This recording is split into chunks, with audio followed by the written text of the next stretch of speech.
Halo, selamat pagi, selamat siang, kelas 10. Ya, kita kembali lagi di pelajaran sosiologi ya. Oke, hari ini kita mau belajar materi lanjutan dalam bab hubungan sosial dalam kajian sosiologi. Terkhusus hari ini kita mau belajar bagian nilai sosial. Di pertemuan sebelumnya kalian sudah mempelajari apa itu masyarakat, dan juga kalau kita bicara tentang masyarakat, pasti ada nilai-nilai yang terkandung atau yang diyakini dalam masyarakat tersebut. Nah, hari ini kita mau melihat apa sih itu nilai sosial, habis itu kegunaannya apa, jenis-jenisnya apa, itu yang akan kita pelajari hari ini. Oke, kita ke slide selanjutnya ya. Nah, Ibu mengambil pengertian nilai sosial dari dua pengertian ini. Yang pertama dari Horton and Hun. Nilai adalah gagasan mengenai apakah suatu pengalaman itu berarti atau tidak berarti. Ya, di sini Ibu menekankan kepada suatu pengalaman itu berarti atau tidak berarti. Itu. Dan yang kedua, menurut Kuncharaningrat, itu nilai adalah konsepsi-konsepsi yang hidup dalam alam pikiran sebagian besar warga masyarakat mengenai hal-hal yang mereka anggap sangat mulia. Ya, jadi kita bisa dapat dua kata kunci di sini menurut dua para ahli ini. Yang pertama, nilai adalah suatu pengalaman yang dianggap berarti atau tidak berarti. Ya, dan poin yang kedua adalah nilai sebagai hal-hal yang dianggap sangat mulia. Ya, jadi kita bisa lihat makna atau pemahaman dalam nilai sosial itu adalah nilai itu adalah suatu pengalaman yang berarti dan tidak berarti atau sesuatu yang sangat mulia. Itu. Selanjutnya kita mau lihat sebenarnya nilai sosial itu gunanya atau fungsi utamanya itu untuk apa. Ternyata kalau kita mau lihat lebih dalam ya tentang hakikat nilai sosial ini, suatu nilai ini berfungsi untuk mengarahkan pertimbangan atau perilaku seseorang sehingga menjadi pedoman dalam kehidupan bermasyarakat. Oke, jadi kalau kita belajar tentang nilai sosial ya, itu merupakan suatu pedoman dalam bagaimana kita harus berperilaku, bertingkah di dalam kehidupan bermasyarakat. Kita mau lihat nih, dari tadi kita udah bahas kan tentang pengertiannya, habis itu fungsinya tuh sebenarnya buat apa sih nilai sosial itu. Nah, sekarang kita mau lihat jenis-jenis dari nilai sosial ya. Di sini Ibu ada mengambil 5 jenis nilai sosial. Yang pertama berdasarkan sumbernya, yang kedua berdasarkan kegunaannya, 3 berdasarkan cirinya, 4 berdasarkan tipe ikatannya, dan yang kelima berdasarkan fakta. Kita mau lihat satu-satu. Yang pertama berdasarkan sumbernya. Ingat-ingat ya, kalau nilai sosial berdasarkan sumbernya itu dibagi menjadi dua. Ada nilai ekstrinsik dan ada nilai intrinsik. Ya, di sini yang Ibu mau jelaskan, kalau nilai ekstrinsik itu bersumber dari kebudayaan dan terletak di dalam masyarakat. Ya, jadi nilai ekstrinsik itu bukan berasal dari dalam diri manusia tersebut, tapi dia berdasarkan dari kebudayaan yang ada di masyarakat. Gitu, ya. Sejauh masyarakat mengetahui dan mengalami kegunaannya. Misalnya apa? Misalnya adalah nilai keadilan. Nilai keadilan itu dianggap berharga karena berguna untuk memastikan setiap individu memperoleh haknya. Ya, contohnya adalah nilai keadilan. Yang kedua, nilai intrinsik. Ya, nilai intrinsik itu berarti melekat pada harkat kemanusiaan, yakni harkat dan martabat manusia. Contohnya apa?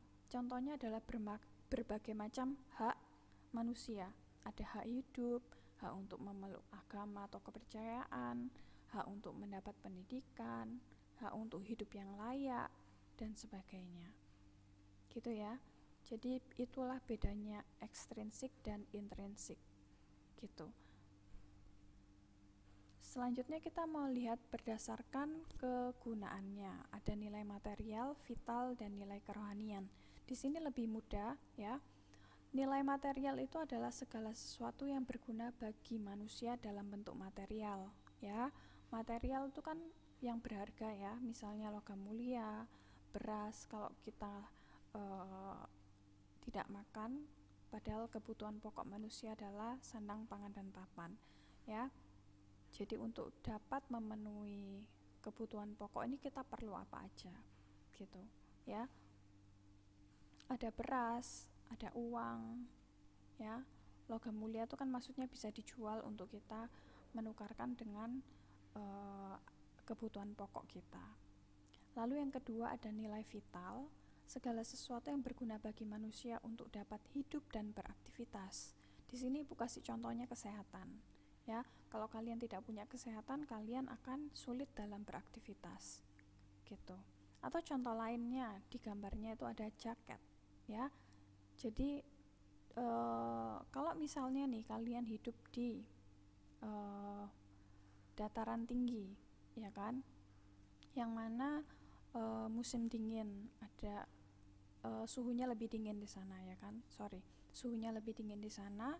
Lalu kalian butuh yang namanya jaket, maka jaket akan lebih berharga di tempat yang dataran tinggi daripada di dataran rendah gitu. Jadi sesuai fungsinya gitu.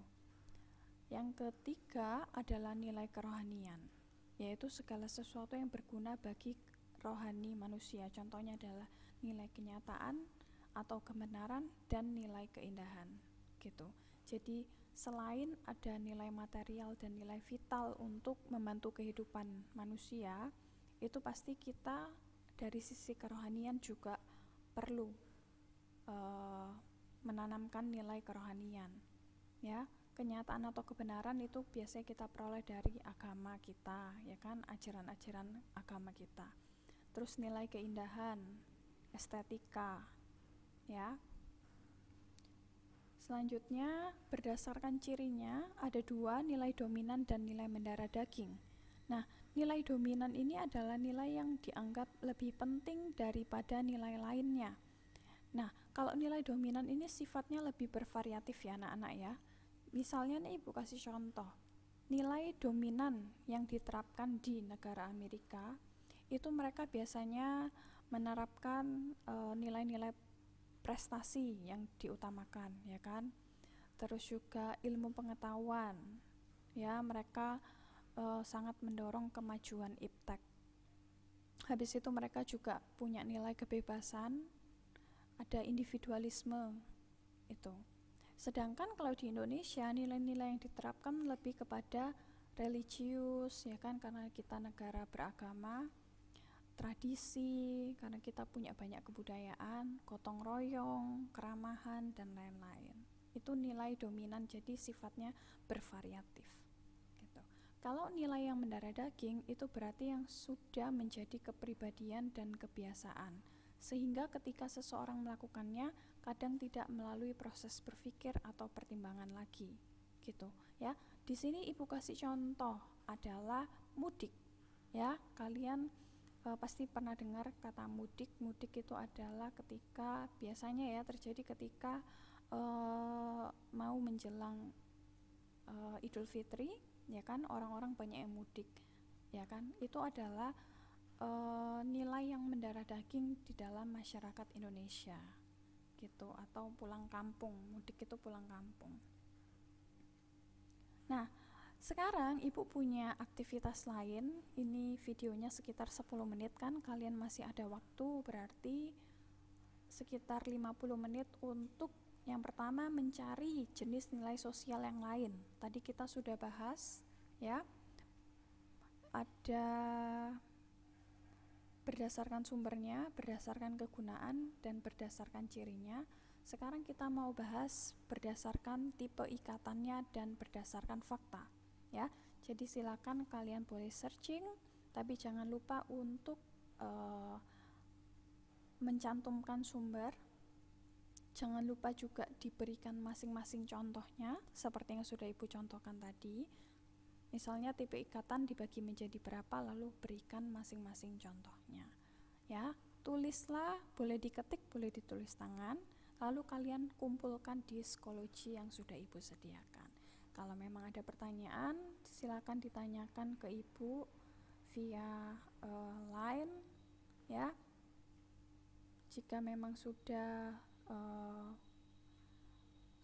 paham semuanya, boleh langsung dikerjakan. Oke, terima kasih untuk hari ini. Terima kasih sudah belajar bersama hari ini lewat video ini.